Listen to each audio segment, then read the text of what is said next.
Hello, I'm Alex Mansfield, the host of Manny Talks Shooting, and welcome to another episode. This is the shooting podcast where I talk to individuals all across the shooting industry. We'll talk competition, self-defense, concealed carry.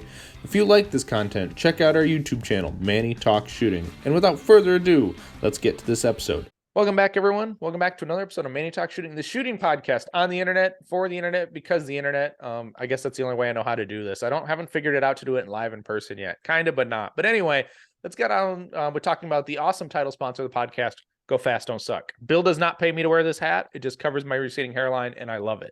Thank you, Bill. Anyway, go check out Go Fast, Don't Suck at gofastdon'tsuck.net. I say that all the time, but it's okay. You can get match banners that's behind me, awesome match jerseys, all my jerseys for my matches and my years of shooting. I don't know why I buy them, but they're from Bill, so go check them out.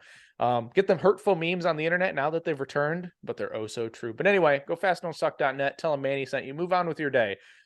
Oh, this is a long one. That was great. But anyway, let's get to the guest of the show, Mr. Dave Riddle from the Casual Shooters podcast. How you doing, Dave? Good. How are you, Manny? I am fantastic. Thank you for coming on. This is going to be a hoot. Even though I'm going to ramble in the beginning, it's going to be great. Yeah, it's got to be fun.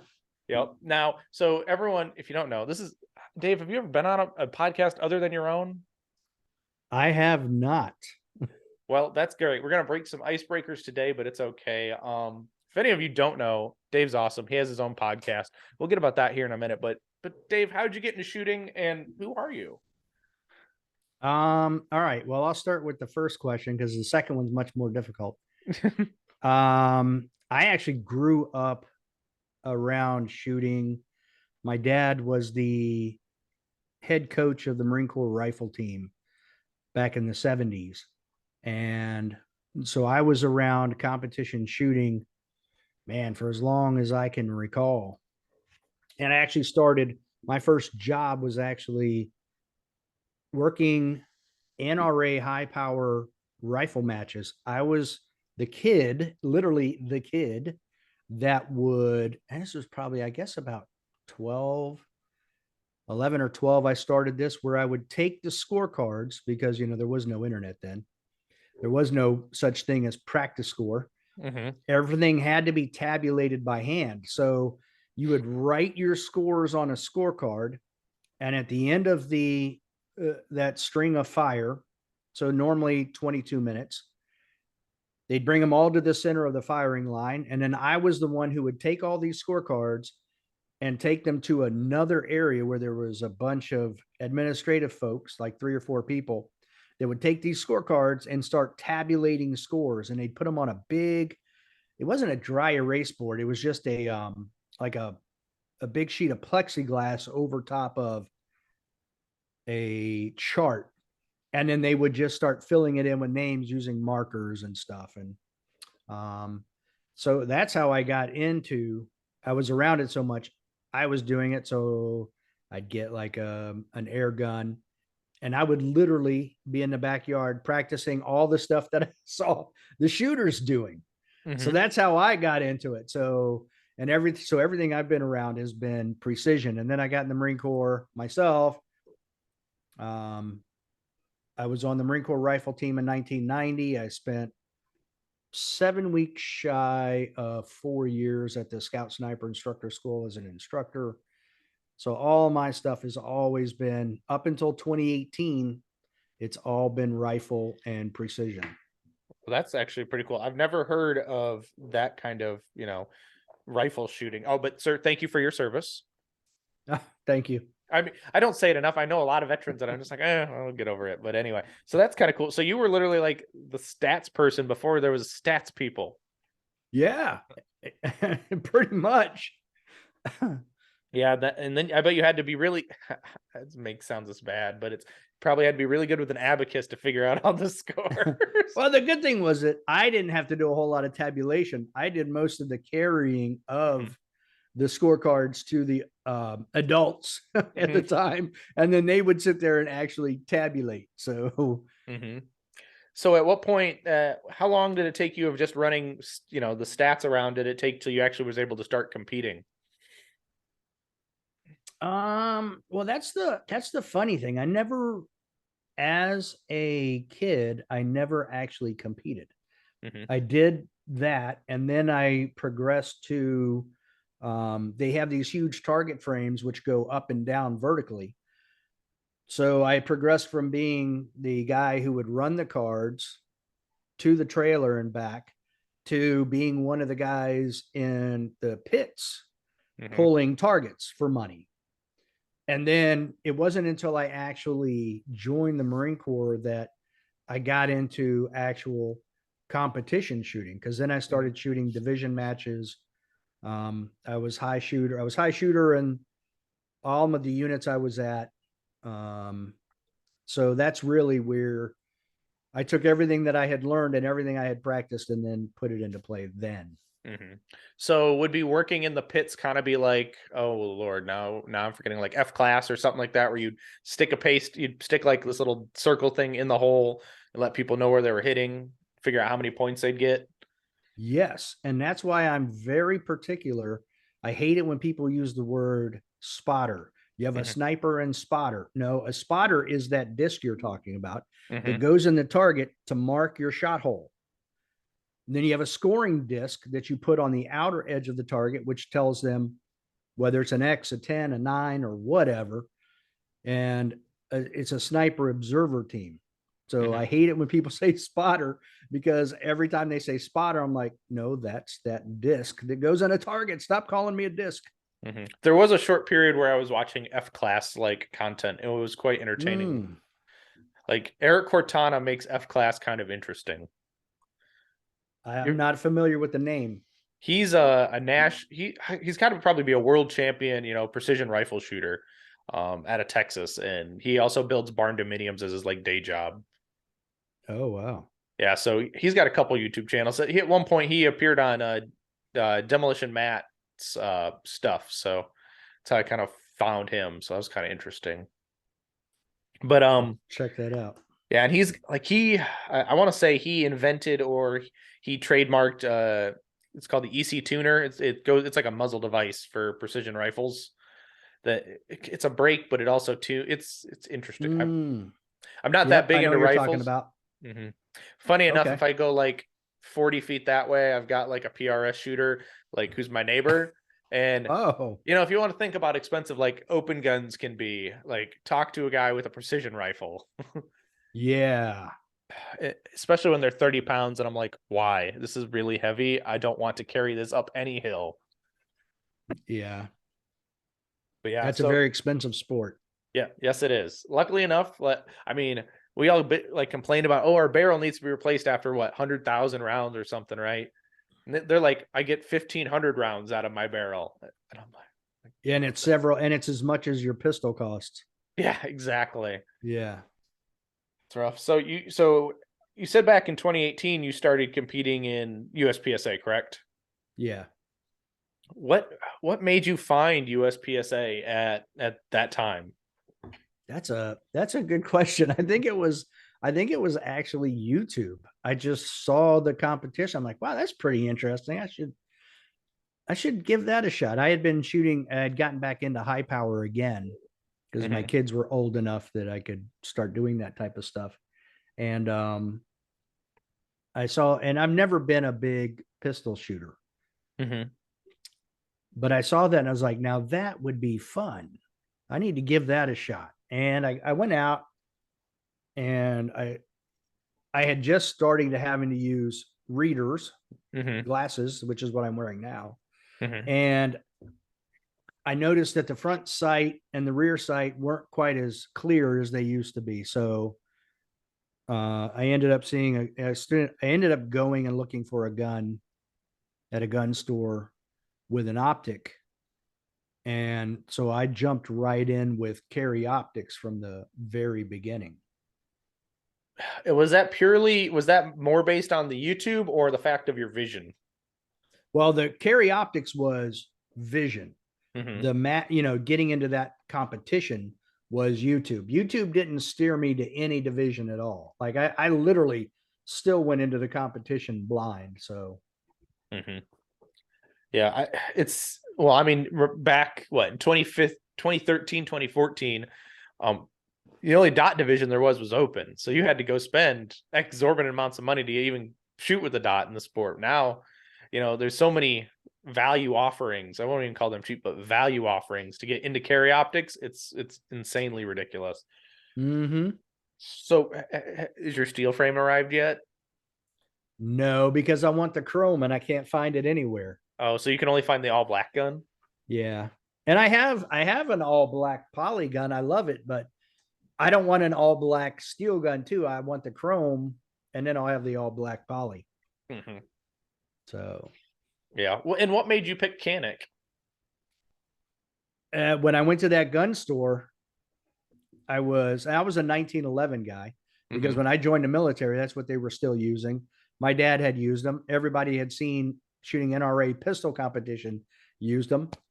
And I was at the store and I'm looking around and I had owned a Springfield and a Smith and Wesson and a few other polyguns, semi-autos.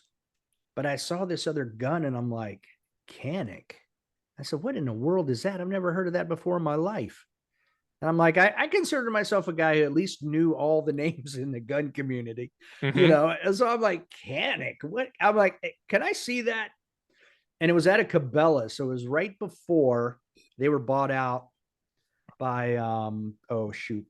I can't think of the other one's name right now, right off the top of my head. Bass Pro Shop. So they weren't required to have a trigger guard, a trigger lock on it. So when he handed it to me, I was able to cycle the slide and pull the trigger. And I was like, whoa, this trigger's as nice as my 1911. I'm like, this is weird. So I kept playing with it. And I'm like, this is crazy. I turned to my wife. I'm like, that's the craziest thing I've ever felt on a semi-auto pistol. I said, I'm going to have to get one of those. So that's how the trigger got me. Right. Well, especially that obscure name of you're like, where did this come from? I'm like, and then there's some, I feel like I'm very up to beat on new guns or new products coming out. Some of these things, like, where did that come from? Like, where did I miss this? Yeah. Like, I mean, somebody had to tell me, but at SHOT Show, Bond Arms is making a lower and a bolt carrier group to make it a lever action. Like, that's crazy. It is and it's like, I'm tempted to try one, not to buy one, but to try. I got to sucker one of my friends into buying one, I guess. And I saw I went and interviewed a guy, the owner of this company. They're creating, they built a pistol that is a 1911 grip style, but all the parts on it are interchangeable with Glock parts. So it's not a Glock gun. It's completely what they built, but they built it so that you could replace their stuff with Glock parts. So you can find parts for their gun anywhere. I was like, well, that's freaking genius. But the ergonomics of it are 1,000 times better than a Glock. Yeah, yes, the Glock has something to be desired. But for a while, I was surprised how well a Glock fit my hands until you go to other platforms, right? When you find things that just fit better. I mean, God, you could, how it's always fun, interesting because they say Glock perfection until you change everything and then it's perfect. But yeah, how many years have you been going to SHOT Show?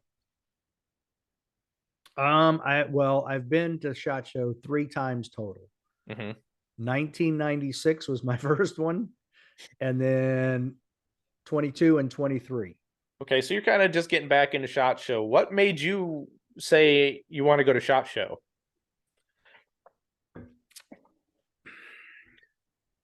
Well, because of the podcast, I felt that it would be a good way to network, be able to talk to the people at the different manufacturers, see what's coming out.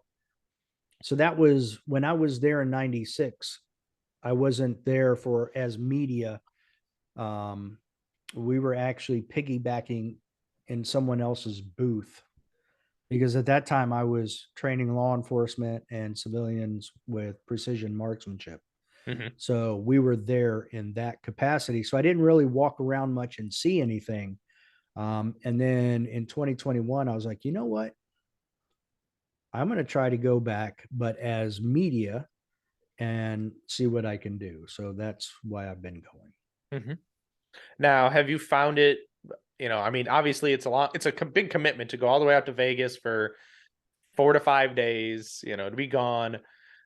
Has it really been a good return on investment for you? I kind of look at it as like starting a business where you have to give it a few years. Mm-hmm. But I have noticed a difference just between 2022 and 2023 with making contacts, networking.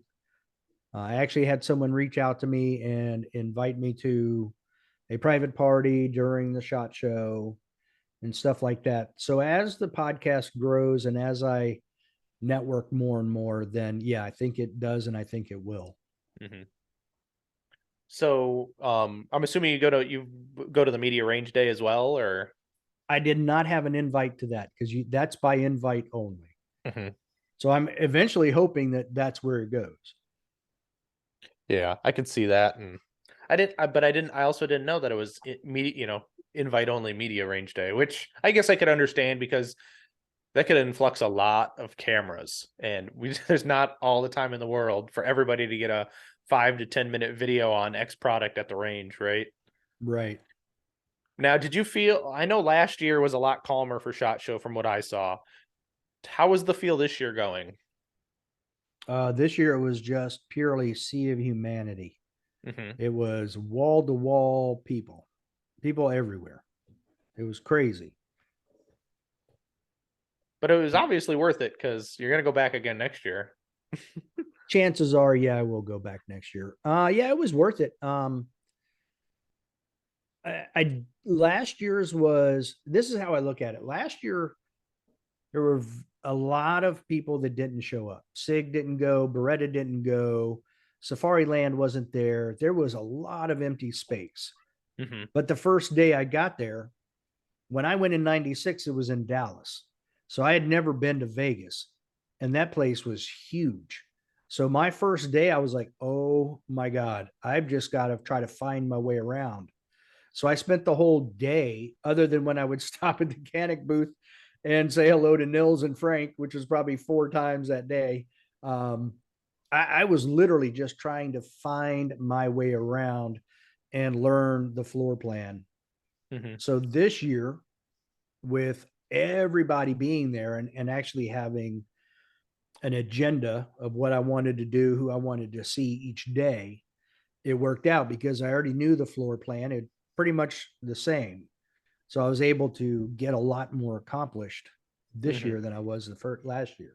Right, and I hear that the cell reception or the Wi-Fi is terrible, but they have an app to help you find places. Yeah, but I also found out that, like, I stopped in, the media has their own room up on the 4th floor in one of the buildings, and I stopped in there just like I did last year. I stop in there and I'll do some things. I'll download some videos or put some stuff together while I'm in there. And I stopped in their desk and I'm like, hey, I had an agenda. Like, you can get on the SHOT Show website and click on a bunch of things you want to do. You can type in some notes, like ask them about X, Y, and Z. Mm-hmm. Well, when you go to the app, they don't talk. So I spent all this time putting it in on a computer, but yet it didn't say anything on my phone. So it's like, great, I can go in here, but it doesn't tell me anything. So I had the app doesn't do you a whole lot of good. I ended up using literally a physical map that I got, and I just annotated stuff all over that thing, folded it up like I was in the military, and navigated my way around that way and used my map, my handheld map. It probably would work better most times because at least then you could use it reliably. Yeah, I mean, you don't have to worry about Wi-Fi. Yeah, that's for sure. Now, when you go to SHOT Show, do you take a backpack? Are you one of those people who lugs around like the tote thing? The, It's the, funny you ask. Last year and this year, I used a backpack. mm-hmm. So I would stop, open up my stuff, get it out, do what I needed to do. But I told my wife, I was like, it isn't gonna work. I don't like the way it works. So what I'm trying to find right now is kind of like a small suitcase on wheels that you can open up and it's compartmented, and I can just reach in, grab my stuff, and go, but I don't have to constantly carry stuff on my back. I can just wheel it around with me. That does make sense. Now, were you one of those people at SHOT Show who decided to collect everything from every booth? No, but my wife did. Oh, okay. So she got all the patches and stickers.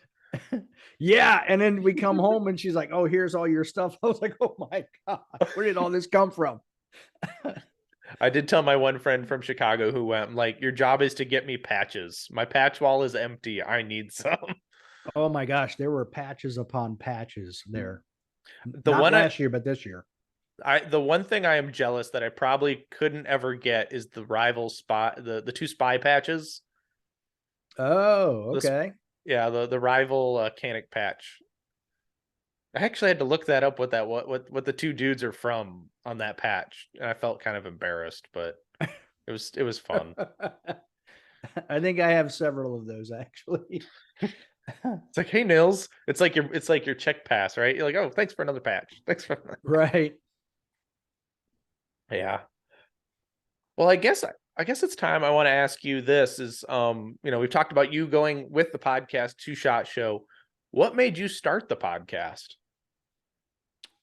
It must have been 2019, late 2019. So when I got into this USPSA thing, I started looking for podcasts to learn how to do this stuff. So I found Steve Anderson's That Shooting Show. Cody and Joel Park were doing that one. I can't remember the name of it right off the top of my head. Shoot Fast. Just because there you go. Yeah. And what else? Oh, then he had Ben's and Arik Levy's. So, but about a year later, everything seemed to be slowing down. And I reached out to Joel. I'm like, hey, other than these podcasts, are you aware of any others? And he's like, no, that's basically all of them. And I was like, oh man. So I was talking to some guys at work who were shooting, and I was like, look, man, we need to start a podcast. And they were like, yeah, they were all about it, but they weren't doing anything either. So I'm like, I told them, I said, we had all planned to go to nationals in 2020 at Frostproof together, shoot on the same squad, have a good time. I told them, I said, so you guys know we're starting the podcast when we're there. Those are going to be our very first episodes. And they're like, oh, okay. So that it all came about because at the time there wasn't really, I didn't feel there was a whole lot going on with podcasting. Arik was starting to slow down. Cody Axon was slowing down. So there just wasn't a whole lot out there. And I was like, all right, I'm going to start one so we get more information out there. So that's what started it. Yeah, and I will agree. Now it even seems like Steve is slowing down. I don't know if you still listen to Steve, but Steve is slowed down, which I kind of appreciate because I don't need the set. Nothing against Steve. Steve puts out the same episode like every time, but it's great for new people when new people find his podcast, so they never feel like they're behind. But when you've been a listener for God knows how many episodes, like Jay Beal has listened to all of them, right? Like, eventually, we got to get to a point, but. That's cool. Yeah, what was it? Huggy and Leo, right? Yeah, yeah. I will say I started listening to you guys at 43. I fell off at some point because my app did something weird, but I came back and it was like, so I remember my first episode of listening to you guys was episode 43 with the Williams sisters. Oh, okay. Which I think that might have been just you and the Williams sisters at that point. Because some of your episodes, it's just you plus a guest. Or it's all three of you and a guest. Yes. But it seems like the dynamic has changed recently. It's changed a lot. Those two have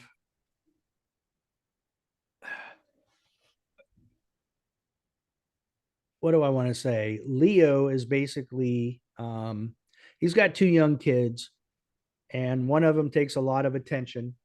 So there's some stuff going on there. So that's been his focus. So he hasn't really been able to get on. And Huggy, aka Chris, he ended up going into the fire marshal's office. So he's been to different schools, doing internships, all of that. So it's taken him completely out of shooting I don't think either one of them have shot a match in a year and a half. Oof, that's no fun. Yeah, like they didn't shoot last season at all, so it would have been the season before if they have shot. Wow, I didn't know that. Well, and it's probably logistically getting all three of you or two of you on a podcast with a guest was probably almost a nightmare. Yeah, it was easier getting the guest on than it was those two, Mm-hmm. but it's all good. Right. It is all good, and I mean your podcast is obviously going strong. You're at episode what 100, and I'm gonna have to scroll. 125 is Yep. the last one I was at. Mm-hmm. Yeah, with Matt Hopkins, Yep. which is great. I mean it's nice to know that you're still going strong. It's not like it's gonna fade anytime soon. I always, when I tell my wife about doing my podcast, like, aren't you done yet? I'm like, no, I've got so much more ground to cover. Yeah. And well, the nice thing is when you talk to people, there's always something new to talk to people about. So you can bring old guests back on and you find new people every day. It's crazy what, these great shooters that pop out of nowhere come back. Right. Yeah. And for some of these episodes, you even have part twos because your conversation just goes on and it's great. And you're like, how do you decide where you cut it off at? Do you try to figure out a timeline to cut it off, or do you just rip the Band-Aid off? No, I try to do it about halfway, but what I'll start doing is about 5 minutes or so before halfway, I'll start listening from there. And then I try to find a place that makes a lot, becomes logical that that would be a good spot to cut it and then split it there. But I've also done it before where I'm just like, I'm just going to cut it here. I'm not going to listen and we're going to go with that. So, Right. And I can see where that, just like, because the better question, who is your longest episode with of record time? I believe that was June Kim. I believe we went 3 hours. That's a long time to be sitting It recording. was a very long time. And we were both like, holy cow, it's 3 hours. We should probably end this thing. But we talked forever. And when I was in Vegas, we actually went out to dinner. So Oh, that was there a you good go. time. Yeah. Yeah. My wife is always like, are you done yet? I'm like, no, leave me alone. But sometimes when the creative juices are flowing and you're talking, it just keeps going and going. Yeah. And yeah, I mean, the best ones are the ones where you look up and you're like, oh my God, we should probably end this. We've been talking forever. Yeah. Well, and the nice thing is when you're able to keep the audience still listening too, and they haven't turned it off, because I mean, I'm assuming you look at your analytics kind of like I do, right? You look for trends in your listenership, and the listeners will tell you everything you want to know. They just don't know how to. They just don't come out and tell you it, but you can look at numbers and figure it out. They definitely don't comment on anything. Yeah, well, and I'm assuming you do a video format as well. You put it on YouTube now too? I do. Which my YouTube numbers are not as great as my podcast numbers. Not even close. I don't like the video format is more for me talking to you than it is for the people who watch it on YouTube. Yeah. Yeah, it's for sure. And I don't, there's stuff that I talk to certain guests about where I share the screen. So I'd expect more YouTube viewers, but it doesn't seem to work out that way. My best YouTube viewership was actually the, oh shoot. The debate I had between the 5 individuals running for USPSA president. Yeah. Well, I think it was, you also live streamed it too, didn't you? I did. Which that definitely helps. And I think every time somebody leaves the video and they come back in, it gives you another tick, which is helpful. Yeah, that was 1,244 views. That's my best one. Well, that's still pretty good. That's also been up. Well, at that time, that was a heated topic. Everyone wanted to know who was going to be for president. Yeah, exactly. And now we're in the time of we're gonna have another election here not too long. Exactly. It should be a little bit later this year. We should be doing it again. Yeah. It just feels like yesterday you got into office. Mm-hmm. But yeah, it's definitely trying. I wouldn't say it's trying times. It's definitely an interesting place currently. That's for sure.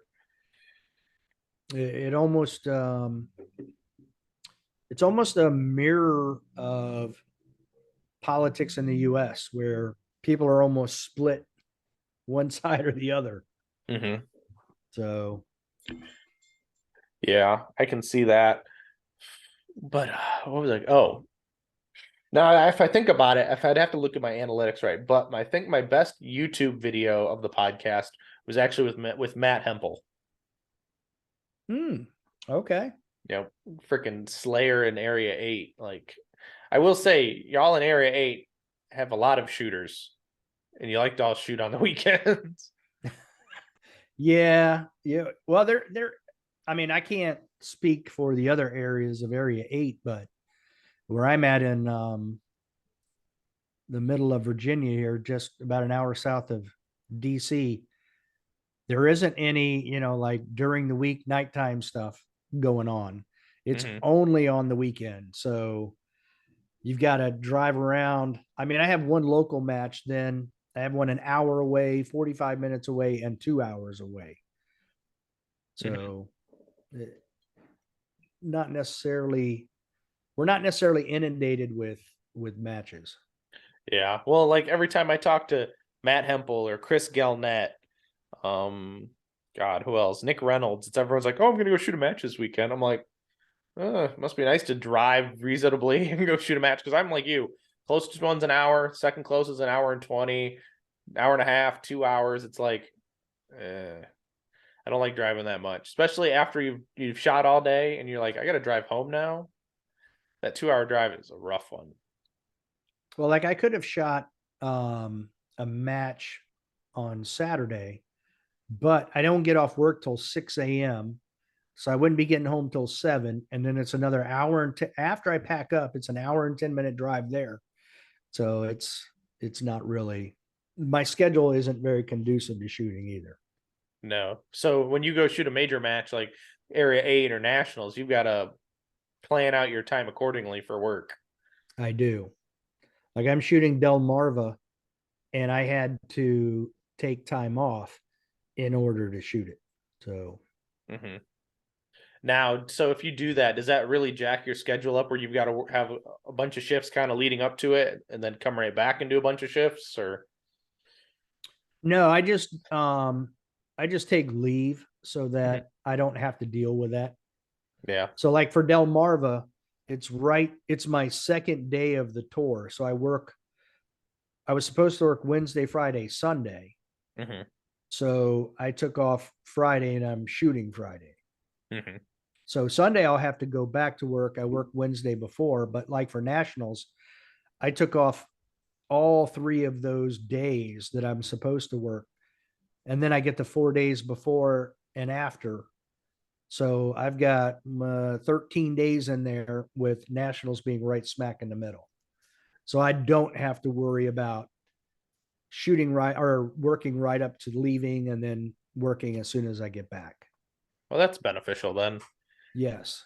It's kind of like my vacation. That's my wife has a niece who lives in Hawaii. So her and her sister, who lives 10 minutes from us, they take trips to Hawaii to visit with her.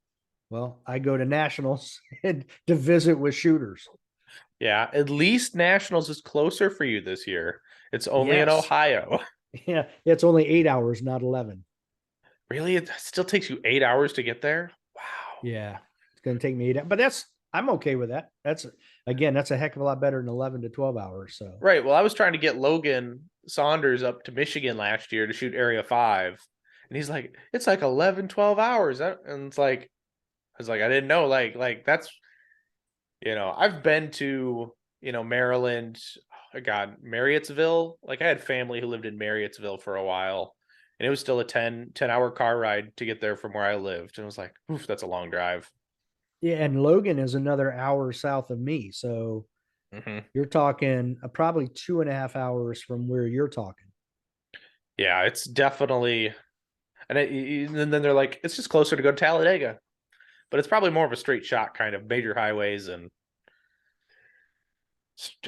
But yeah, Chris Gelnett loves to carpool down there. It's crazy. Yeah, I like Chris. Chris is a good guy. Yeah, he's He always comes, working on. He always works on cars. That's all he does. yeah, and creates oil spills.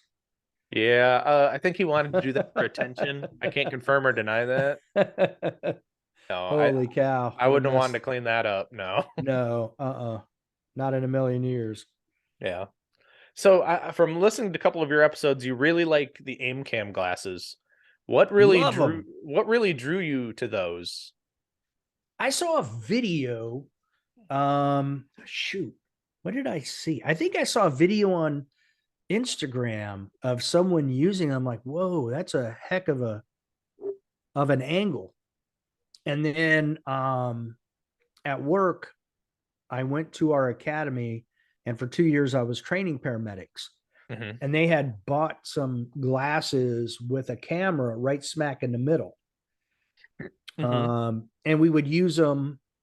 We'd make students wear them while they did scenarios, and then we could go back later, show them, you know, what they were looking at, how they performed. We could talk about it all. But I used one time in a match, and I was like, yeah, it's okay, but it's still not. It's kind of like the people who wear the camera on the bill of their hat. Mm-hmm. You get a decent view of the gun, but when I saw the one with the aim cam where the camera's right there above your eye, you could literally see your dot. And I was still so new. I'm like, that's what I need to be able to see what it is that I'm doing and go back and be able to figure some things out. So um I love them for that. Like I just shot a match not this Saturday, but a week ago Saturday. And I was like, ooh, I got on that trigger really hard. I'm sure that's a mic. And in the aim cam glasses, you could see how far off the target I was when I let the thing go. Because I was just trying to prep the trigger, but I prepped it too much and let the first shot fire and it's Virginia count. So I'm like, oh, next target, here we go. So when I went back and looked, I was like, oh my gosh, I was like a foot to the left of the target. It was pointed down range at the target, but I just got on the trigger too much. But I've been able to see that I lead my sights in transitions. I can see where my hits are on swingers with it. Anytime I have an errant shot, Mm-hmm. it's all there. So I love those things. Yeah, I know Chris has been pushing me to try to get one for a while now. I just keep neglecting or something else comes up where I just don't get one. Of course. It's not your fault, Chris. It's not that I'm neglecting what your advice is. I'm with you, Chris. Yeah, just don't spill no more oil, buddy. Thanks everybody for stopping in this awesome episode, Mr. Dave Riddle of the Casual Shooters podcast. It's kind of nice to talk to another podcaster because we're usually on the end of asking all the questions and not have to answer the questions. So I can't complain there. But anyway, let's talk about the sponsors. We're at the commercial, so it's Go Fast Don't Suck. Go check them out at gofastdon'tsuck.net. Get your hats, your dry fire targets, your dry fire everything. Steel Challenge, USPSA. They stick on the wall. They're fantastic. But get that. Get your memes when you need them. But anyway, check him out. Tell him Manny sent you. Hunters HD Gold. Brian works super hard for our sport and the community. So go check him out at any match. You'll find him. His calendar is on his website. So go check him out. Use your certs up, guys. You're going to probably get them from many places. So use up those certs. Move on. It's going to be fantastic. But yeah. So go check them out, huntershdgold.com. Don't forget, dominatedefense.com. Use the code MannyTalks10 for 10% off your Mach 1 speed belt combo. I'm going to say it's going to last any times longer, 4 to 5 times longer than any double alpha premium belt. That's in CR speed as well. That's probably a shooter's connection belt. I'm just going to say it right now. They're fantastic. The ratchet's great. All handmade in the US of A in Idaho. But anyway, use that code and get 10% off. And they support the sport too. So don't forget, divtechshop.com. DivTech Shop makes awesome 3D printed magnets for your match belts, everything you kind of need. So Go check them out. Use the code Manny Talks Shooting for 10% off your whole order. Use it. Tell them I sent you anyway. I mean, that's what kind of the code does anyway. But hey, go check them out. They're fantastic, and I love their products. Don't forget, remember my friends Tony and Jackie over at Laugh and Load or the Pew Time podcast. Go check out their podcast, Pew Time, or their website, Laugh and Load. Go order a shirt. They host my shirts, my official Manny Talk Shooting shirts. They've got the AFT Agent shirts. They have, the Supreme Division shirts, Open, Limited, Carry Optics, PCC. They have them all. So go check them out. They put out an awesome podcast and awesome products for their shirts. So go check them out. Don't forget, Outdoor Dynamics, they pulled the handle so you don't have to. Now sporting the Spicy 9 major ammo that they've been producing. If it says it's out of stock, it won't be long. It's going to be a quick turnaround. You order it, he's going to make some, he's going to ship it out to you. That's how great it is. So yeah, don't forget, check them out at outdoordynamics.com or net. I think it's a net now that I say it. Duh. Anyway, don't forget targetsusa.com manufactures the finest steel targetry on the planet. I say it. Steve Anderson says it. So it's got to be true, right? So somebody's saying it right. So anyway, check them out. Holy Monkey Swingers. We've got some target stands. The Rhino knockdowns are fantabulous for practice or a match. So go check him out. He supports PCSL. Max Legrand's the sport really well. So go check them out. It's fantastic. Don't forget, Target TimHeronShooting.com. Get on the schedule, get on his classes. He's got me on the map. So check him out, TimHeronShooting.com. Don't forget, also, Sheila Custom Gunworks, the sponsor of the Michigan Sectional and Area 5 this year, and a lot of other major matches. Makes fantastic parts for your 2011s, your limited guns, your open guns. Check them out. You want an E2 L2 grip on your Staccato or Prodigy, so go do it. Go buy one. It's going to be great. It's metal, and it's not made of polymer. But check them out, ccgunworks.com. We've also got our friends over at Range Panda, Eric Steiner, Johnny Giordano. They make awesome, fantastic CNC products for your press, 3D printed products for your press, laser cut foam, awesome laser cut cups and stuff that you need. The tumblers are awesome. God, they have everything. I can't think of anything that they don't make. But anyway, go check them out. That's the whole list, guys. So anyway, we're gonna get back to this awesome conversation with Mr. Dave Riddle of the Casual Shooters Podcast. I'll just keep rambling until the new thought comes back into my head, because I learned from my good friend Robert Wyatt that you don't want dead air. It's interesting enough, since I started the podcast, is I listen to talk radio in the morning now, like on my drive to work. And you just these guys don't miss a beat. Obviously they've been doing it together for years. Right. And it's just how? How? No, there's no dead time. And they just know how to do it. And they're having organic conversations for the most part. Well, and I will say the benefit of when it was the three of us doing it all the time was it was nice. We're being the host, as I've got a notepad so I can write stuff down. It looks like you've done it as well. Yep.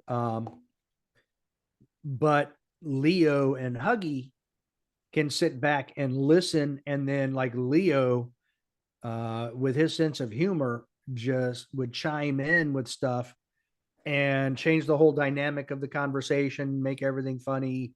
Mm-hmm. So we've never really had that dead air like I do now at times, being just me. Yeah, and I will say I think being a solo person doing this is you have to listen actively but still be secondarily thinking somewhere else at the same time. I mean, how it goes. It's I'm listening to this, I'm loving this, but how can I turn this into the next thing? And just keep the organic conversation going. And you guys, everyone can try to do that. I'm not saying I'm a professional at this. I'm definitely an amateur at best, but you listeners, go give it a shot. Start your own podcast, or at least, honestly, I would say I would recommend anybody is interview your best friend and see how much you actually know about them. And it really can turn, it turns the brain, it seems on how well you can be a speaker, yet you're still comfortable. You know how that works? Because how people get super nervous when they I'm interviewing somebody. I don't know if you've ever had this, but I've had guests who are I don't know, I'm nervous. I've never done one of these before. And I'm I got you. It's going to be easy. Yeah. Yeah. And I agree with everything you said. I mean, there's the hardest part, and it's always learning as you go. Mm-hmm. I've been actively listening to a lot of Joe Rogan's podcasts because I think he's a very good interviewer and it flows well. I don't know how much editing they do, I have no idea, but just listening to it from a podcast standpoint doesn't sound like they do a lot. And he just does it on his own. Mm-hmm. He does have a producer who can, Google stuff, put things up on a screen for them and things like that. But I've been trying to, like I said, this is learn as you go, on the job training. So I've been trying to actively make that active listening and thinking at the same time better and better. And it can be tricky. Yeah. And I've honestly felt like the person I know the least about makes that conversation super easy. Like if I don't know much about them, like I know them vaguely enough, but I haven't done like a super research or talked to them a lot. It definitely makes the conversation flow really well for me. Like I remember I did a show with my friend. He's a local shooter. I think he won A class. No, he was third A at nationals last year in carry optics. But I know so much about him. It was very hard for me to interview him because I knew too much. So, I see like what you're there's, saying. how like there's the inside jokes or the things you both know that like people won't understand what we're talking about. Like Right. that happened at a range like XYZ. So, but I've had some conversations. I've never talked to the person before other than, hey, you want to come on my podcast? And then it was boom. They're freaking fantastic shows. Do you ever feel you slammed that one out of the park after you get done with some of these? Oh yeah, absolutely. And I don't even want to say that I did, but we'll get done and I'll go in there and tell my wife, I was like, that was a fantastic conversation. And I probably say that 75% of the time. Mm-hmm. And the other ones, it's not that the conversation is bad, but maybe I don't know if I just wasn't on my game at the time. And I feel like it just didn't flow well. And that's on me. That's not the guest. Well, don't feel that because I do that too. And I'm just like, I was off tonight. It was bad. Yeah. Like, I don't know where I was. Like, so we're there together. It's I mean, we all can't be Joe Rogan, but I do. Yeah. I don't know about you. I listen to podcasts at 2 times speed because Oh, do you really? I do. Because one, like there's a couple podcasts I listen to that are not shooting related that go 4 hours, but I Hmm. can't dedicate 4 hours to them. So I turn them on 2 times speed and I get through half the time. Okay. Well, you listen to talk radio in the morning. So I have about a 40 to 45-minute commute. Mm-hmm. So I listen to podcasts in the morning, going to work and coming home from work. And then when I'm not at work on those days, I have two Great Danes that I've got to take to, we're members at an Isaac Walton, which has 100 acres. Mm-hmm. So I take them out there every day for about 45 minutes. And, they can run around. We walk for a bit, probably walk for about a mile. They run around like crazy, get their exercise out. So I listen to podcasts then too. So I try to use all those times I'm not at home doing something to listen to podcasts, whether it's just trying to learn or, because I listen to the Hornady podcast because it's rifle ballistics. So it's Mm-hmm. one of my passions. Um, but I listen to Joe Rogan. I'll listen to Steve's or whatever and try to learn stuff. Yeah. And I will say probably the best podcast that's come out since the lull, we'll call it, was Hunter's HD Gold Behind the Lens. Like Brian does a fantastic job with just like, oh, you talked about this. Oh, we're going this whole other direction. Just kind of like boom, it's like there. And I don't know if it's necessarily because he's got his brand behind it that just boosts it, like makes it even better. I mean, because I love Brian as a person because Brian's great. Right. And but it's just he makes it such a good product. Even although all he has to do is hit the record button and just let it rip. Yeah. I mean, and because of who he is and what he does, he gets a lot of those shooters. He can just get them in there and sit them down and have a chat with them, which is very nice. And he does a great job just having conversations with them. I definitely want to get some Hunter's HD lenses in my aim cam glasses. You don't have those yet? I do not. It's like you said, where you're like, You haven't gotten aim cam glasses because other stuff comes up. I haven't gotten the lenses because other stuff has come up. You got to, okay. So at Area 8, you got to get yourself Hunter's HD Gold cert. There you go. Yeah, there you go. I better start practicing now. Yeah. Do they now? I guess we'll go that way. Does Area? I've never been to Area 8. Do they do a prize table? Do they do random draw, or is that mostly staff prizes? Staff prizes that I'm aware of. I've never seen anything otherwise. Mm-hmm. Yeah, but we're there for fun, not to win, right? Right. Well, actually, I think they give away. I think they gave away a pistol the last couple of times, like the morning of the shoot. Mm-hmm. But other than that, there's no prize table. Right. It's all staff stuff. So Gotcha. Now, I guess since we're talking major matches, how many do you try to get in throughout the year? wow, that's a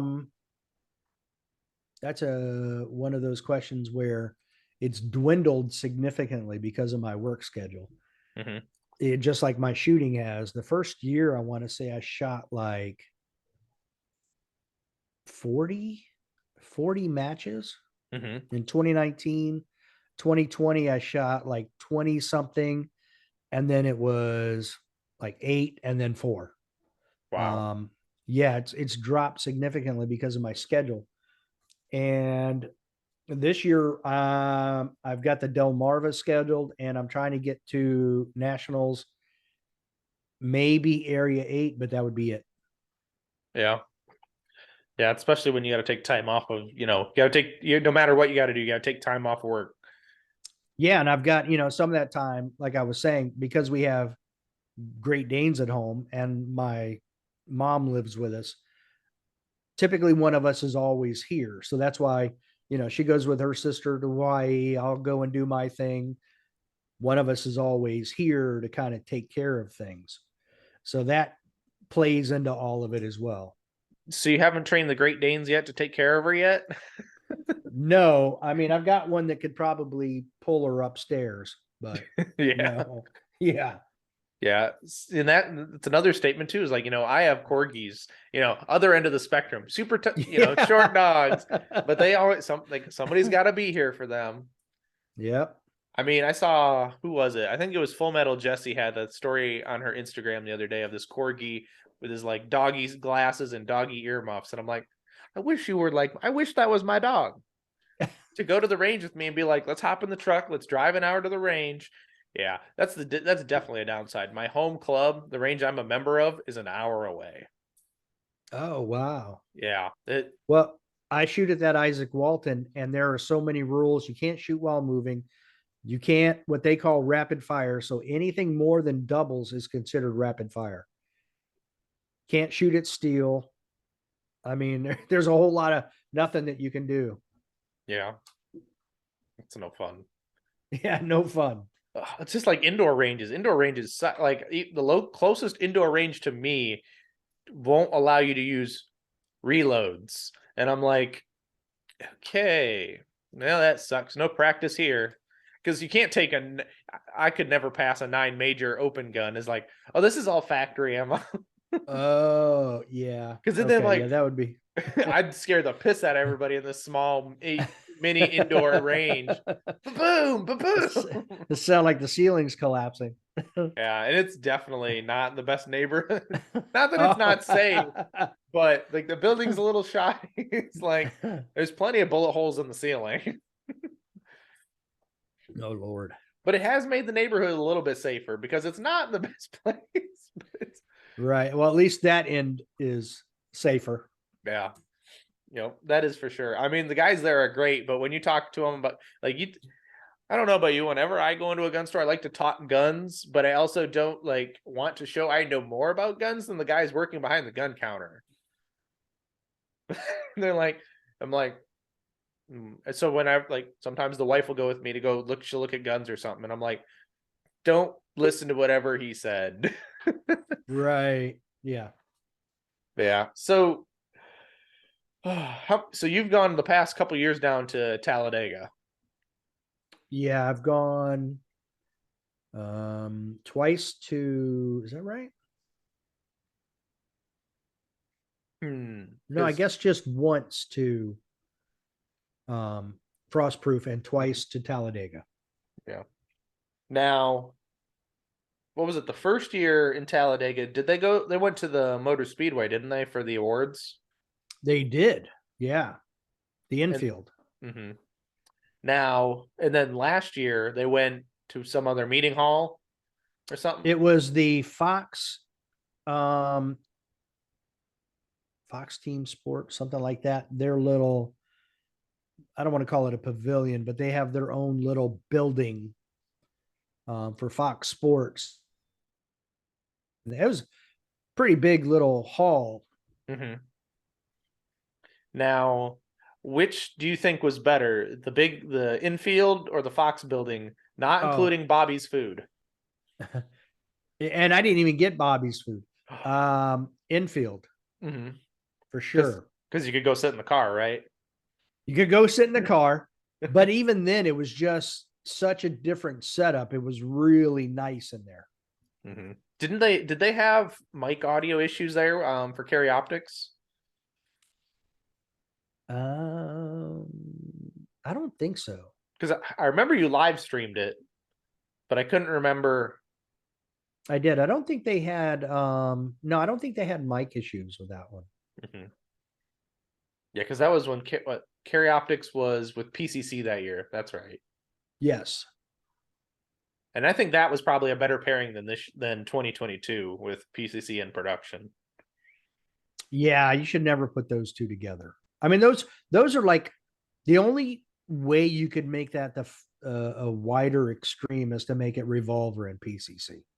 Yeah, that's for I sure. mean, you're doing a low cap irons and optic. You know what I mean? Like, and I was just talking to, Matt and I were just talking about this where I feel if you're going to have PCC at nationals, then you need to test that gun and that shooter. So you should have shots that are 75 yards, but you could never do that if you're matching it up with production because Mm-hmm. you can't do that to a production shooter. That's ridiculous. No, you couldn't even do that to an open shooter.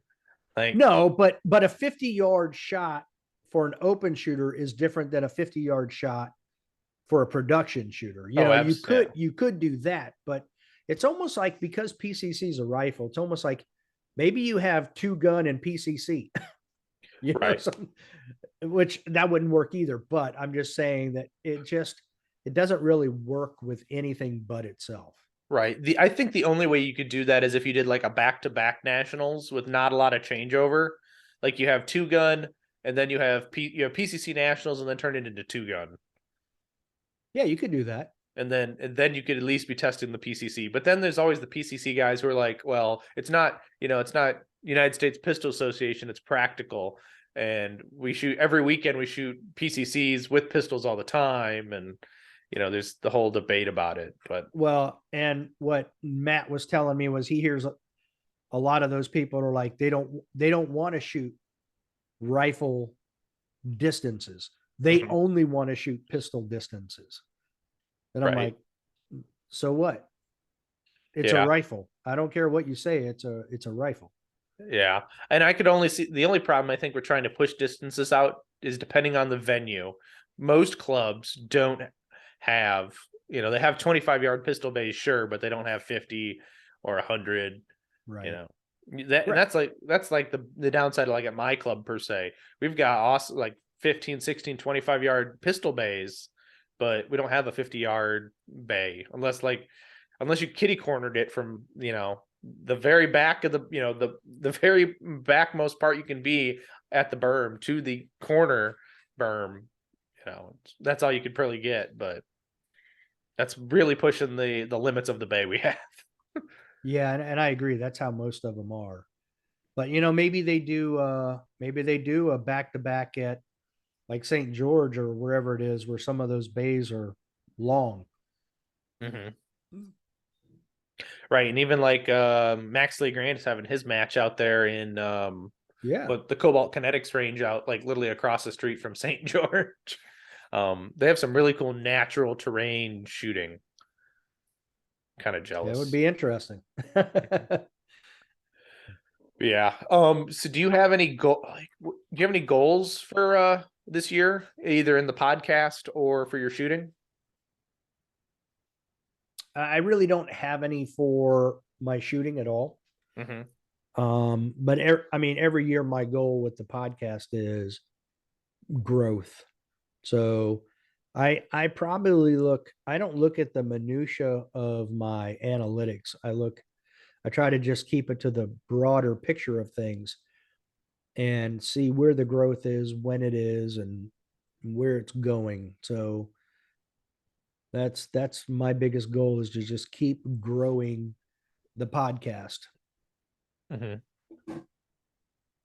Yeah, and I think that's what we all want to do, is through some endeavor or adventure, is be able to keep growing it without getting burnt out or stagnant. Like for you, I don't. Well, for me, I'll speak for myself. I like to record in kind of batches to an extent.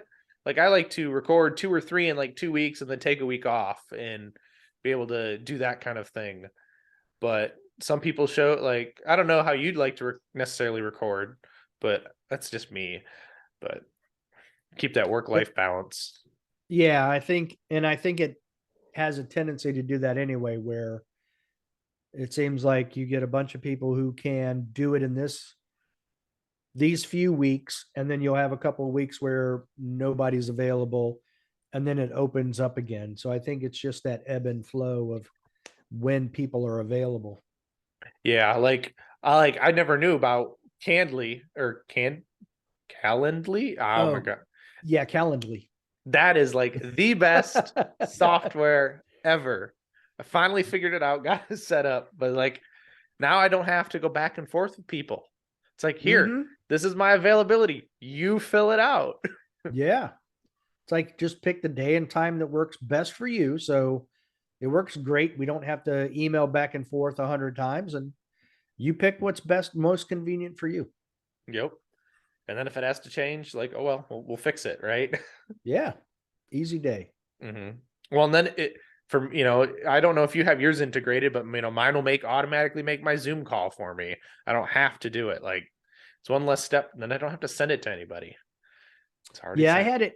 I had it integrated with my Google Calendar, but then what I found was, if it would affect my other dates for work. It was really weird. So I ended up having to stop that. Mm.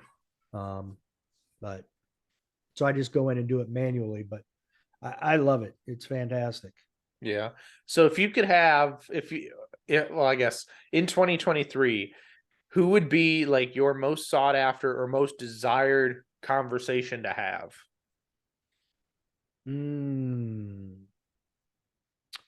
I don't know if I have one. Um, yeah, I don't know that I have a most desired per se. Mm-hmm. I'm contemplating getting a media pass for nationals, so I can actually do some things there with the podcast that I've not been able to do before. Mm-hmm. Um, so I've got some other ideas going through my mind, but I I enjoy talking to all of the shooters, regardless of skill level. You know what I mean? Mm-hmm. Um, so I don't know that there's any one that, I guess if I had to pick one, the the only one that would be out there that, and I say this because it's so difficult, would be Eric Graffel, because of the whole time gap issue with him being in Europe and all of that. But otherwise, I mean, if we're just talking American shooters, I'm open to all of them. Mm-hmm. Yeah, I agree with you. I'll talk with anybody on any skill level or any topic, really. Like I just talked to the one that went live today, was Jen Tang. She's a Texas shooter, a Texas Carry Optics open shooter who owns a pho restaurant in Dallas. And I'm like, I want to talk to you. Mm, and okay. and she's got dogs. Like, I mean, anyone who's a dog lover is like A-okay in my book because dogs are superior than cats. Yeah, I can't argue that point at all. Yep. Except the razor whip tails, like those hurt. But it's okay. You just still love them. You pet them and then eventually their tail goes in another direction. That's not you. Right. But yeah, now did you ever expect your podcast to hit 100 episodes? I don't think I really ever looked at it like that because I think it's more work than people realize. Mm-hmm. So it was exciting when I got to 100. Like, this is awesome. But I didn't really have time to enjoy it or dwell on it because it was like, all right, you got the next podcast coming up. You got this and you got that. So, like, I don't need, I'm coming up on, technically, I have a whole bunch more than 125 because I have other podcast episodes I put up that I call special episodes. Mm-hmm. So I'm probably closer to 135 to 140. So I'm coming in on 150, but even then I'm like, it's just a number. It's constantly moving. Did you know statistically most podcasts won't get past the 10th episode? Yeah, I knew there was for some reason I was thinking 25, but you're probably right. Right. Well, It's a very small number. Yeah. Well, yeah. And usually it's either people stop, it's either they pick too narrow of a topic to talk about, and then they run out of things to talk about. It's kind of like the Steve Anderson method, right? Like you're talking about the same thing over and over again, but eventually you find new ways to make it interesting so you can have 4 million episodes. Yeah. So that's a lot of people, or they start a podcast with a friend and then that friend can't do it anymore and then it just stops because they don't have the ambition to adapt. Right. Or they don't have a way to keep it going themselves. Mm-hmm. I mean, I'm very glad for being where I'm at and being able to, not say churn and burn, but I still have the passion and the drive to do the next one.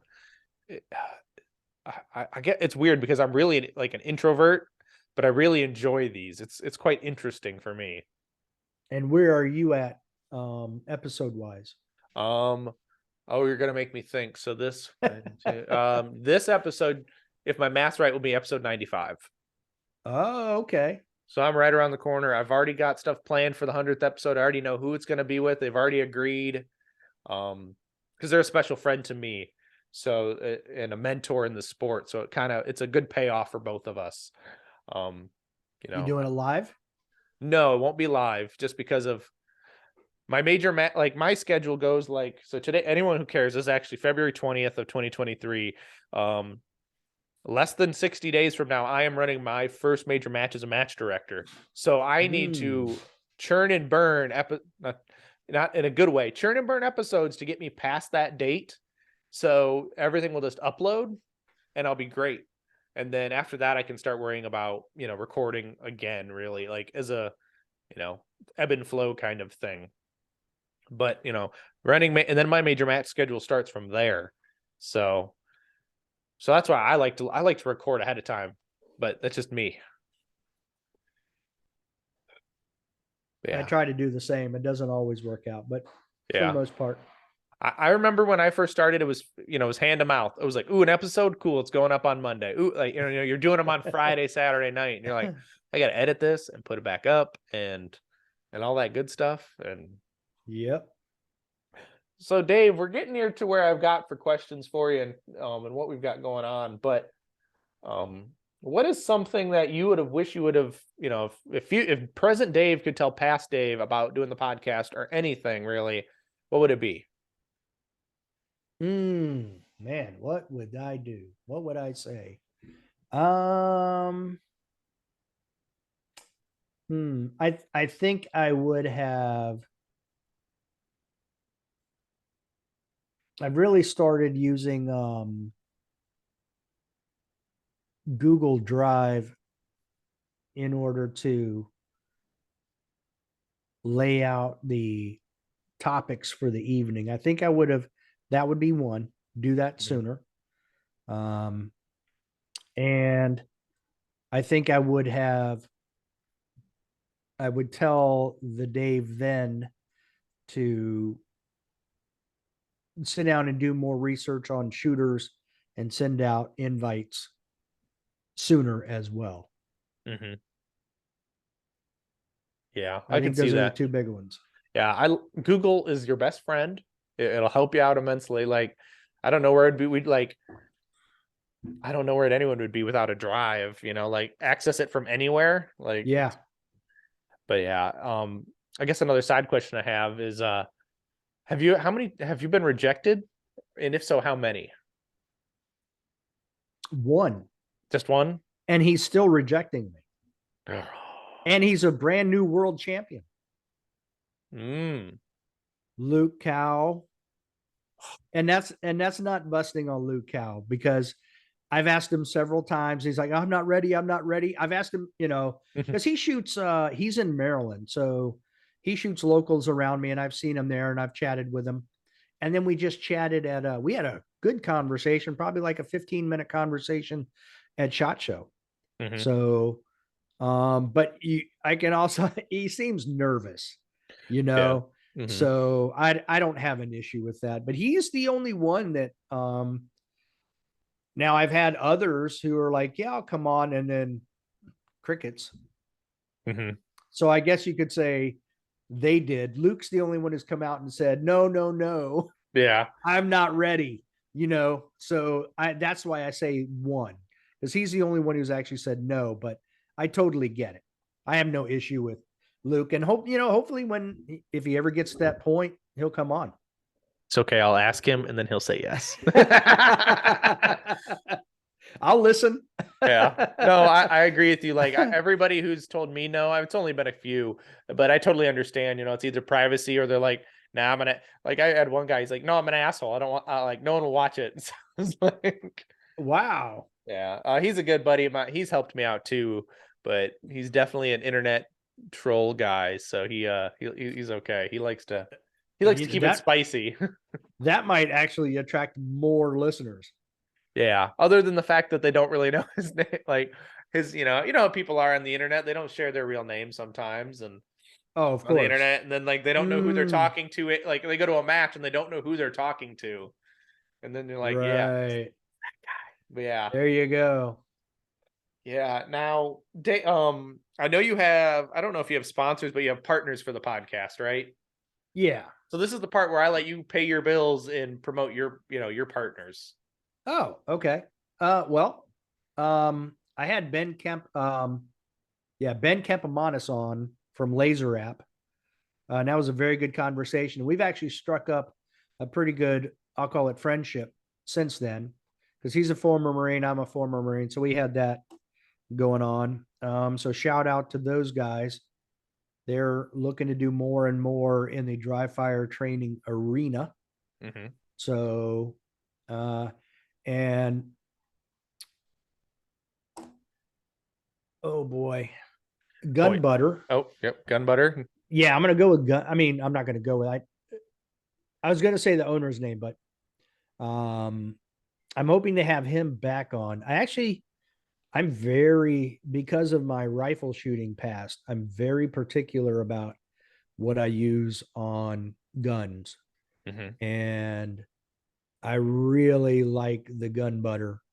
So shout out to them. And I don't get anything from Hoist, but being a paramedic, from a medical standpoint, I can't recommend anything better for your listeners or mine if you want to get hydrated or stay hydrated. Because look, when you're sweating to death in 98-degree weather, you're not just sweating out water, you're sweating out electrolytes, and you got the right blend of electrolytes in there, and it tastes good. So, mm-hmm.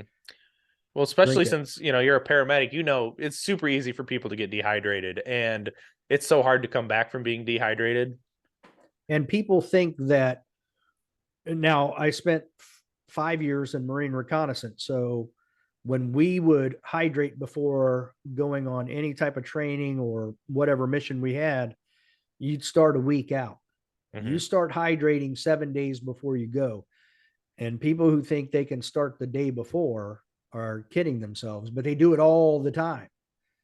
So if you're going to shoot a major match in high weather or hot weather, start 3 days early because you're only doing it for a day, but 3 days early and drink some hoist. Mm-hmm. I did listen to that episode. That was very good. And it was very nice to actually hear the science behind it, in the episode too. I will say that was a very good one. I'm trying to do another follow-up with that because they should have more data coming out as well as the gun butter. So yeah, I'm hoping to I got a yes from Gun Butter. I'm just waiting on them to say, hey, I can talk about things. Okay. So I bet you're in the same boat as I am at this point. It's like, I want that green light again, please. Yeah, for sure. And that's all I put on my open gun is Gun Butter. I had one of their shooters give me a sample last year at Area 5. And I was like, I was saving it I knew when I was getting my open gun, I'm like, that's what I'm going to use. And it's been working great for ever since. Plus, it's like, you can kind of tell that it's there. It's not like it just goes away. Right. You can see it. There's a very thin sheen, but the slide works very well. So I'm very impressed with it. Yeah. I will agree to that. But Dave, where can they, if they want to get in touch with you, they want to listen to the podcast, where can they find all that on the internet? Well, if you look at every episode I have, whether it's YouTube or audio, there's a link to the website, which is Casual Shooter Podcast, no S, casualshooterpodcast.com. There's a tab that has contact where you can just email, or a lot of times people send me messages on Instagram. So I'm good there too. And same thing, Casual Shooter Podcast. Boom, like you can check them out on YouTube, check them out on, I'm assuming, all podcasting platforms and the like. All of them. Yep. Because if you're not on all of them, you're on none of them, it seems like. Right, exactly. But yeah. So guys, I really recommend you checking out the Casual Shooters podcast. It's a great episode. They're great episodes, and you kind of just get sucked into them too because you kind of forget that time's going by. But anyway, check them out. David, thank you for coming on. I've had fun. I hope you've had fun. I have. And to the listeners, until next time, get out and do the things, and I will see you on the next one.